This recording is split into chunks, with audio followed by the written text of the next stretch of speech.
हाच गुटख्याचे हप्ते घेणारा माणूस, हाच मटका घेणारा मालक, IPLचा सट्टा चालवणारा हाच.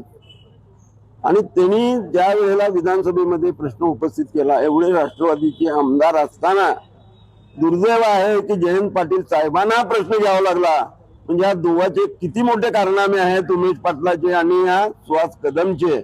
फक्त केवळ ह्या घेतलेल्या लोकांचा पैसा बुडवण्यासाठी उमेश पाटलांची मदत घेऊन ज्या लोकांना फसवलाय त्या लोकांना मला सांगतो, तू व्याजपट्टी करते, मी तुझ्यावर गुन्हा दाखल करेन.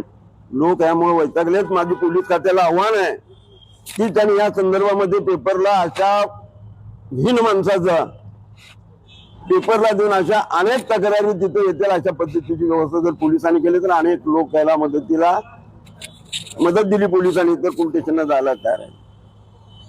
उमेश पाटलांनी एवढं आत्मचिंतन करावं. मी महाराष्ट्राचा प्रवक्ता आहे, मी जिल्हाध्यक्ष आहे.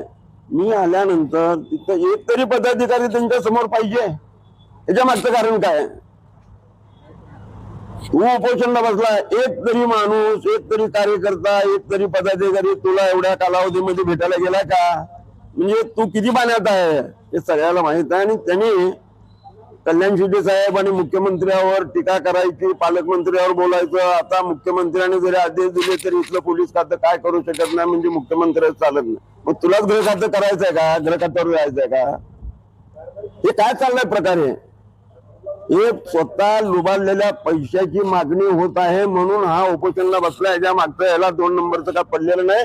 स्वतःचा 2 नंबर करत होता. सलगरच्या हद्दीमध्ये मटक्याचे धंदे होते, त्याचे गुटख्यावाल्याकडनं हप्ते चालू होते आणि त्या माणसाने बोलावा म्हणजे दुर्दैव आहे. तुम्ही ह्या आंदोलनाला कसं बघता तुम्ही? ते आंदोलन आंदोलन हे पैसे बुडवण्यासाठी आहे. तुला सोलापूर शहरात जायला पुळका असा नाही आहे. मला सांगा, एवढ्या आंदोलनामध्ये तुझ्या पक्षाचे लोक तर तुझ्याकडे पदाधिकारी कोण आले का? सामाजिक संघटना तुझ्याकडे आले का? कारण हा किती पाण्यात आहे हे सगळ्यांना माहित आहे. आणि त्यांनी कल्याण शिंदे साहेबांवर बोलावं, मुख्यमंत्री बरोबर बाबतीमध्ये बोलायचं, पालकमंत्र्यांच्या संदर्भात चर्चा करायची. आमचे पालकमंत्री म्हणजे पक्षातले सिव्हिल सर्जन आहेत. त्यांनी चेहऱ्यावरनं त्याची पात्रता ओळखते, नाडी हातात घेत नाहीत. आणि अशा माणसाला मुख्यमंत्र्यांनी सहकार्य करायचं, अशा माणसाला पालकमंत्र्यांनी, अशा माणसाला कल्याण शिट्टीच्या बाबतीमध्ये एवढं बोलायचं काय कारण होतं मला सांगा? अहो, त्यांच्या वडिलापासून त्यांच्याकडे बोर्ड दाखवणारे अजून ताकद कुणाची झाली नाही की त्याने असं केलंय म्हणून. आणि त्या कल्याण शिट्टी आमदारावर पाणीदार आमदार, 2 नंबरवाले, वसुलीदार हे तुमच्या ह्याच्यातल्या ते बोलत काय? कारण तुझा जीव किती, तुझा जीव किती, बोलतो किती? तर हे सगळं ढोंगीबाजी प्रकरण उमेश पाटील यांच्यामधून आता सांगितलं आमच्या मॅडमनी की हा दलाल आहे, हा वसूलदार आहे आणि हा वर पैसे पोचते करतो. त्याच्यातून आता ह्याच्यामध्ये जे कर्ज त्याला 1.5 कोटी रुपये झालंय, IPLचा असेल, मटक्याचा असेल, ते फक्त बुडवण्यासाठी केलेला उद्योग आहे.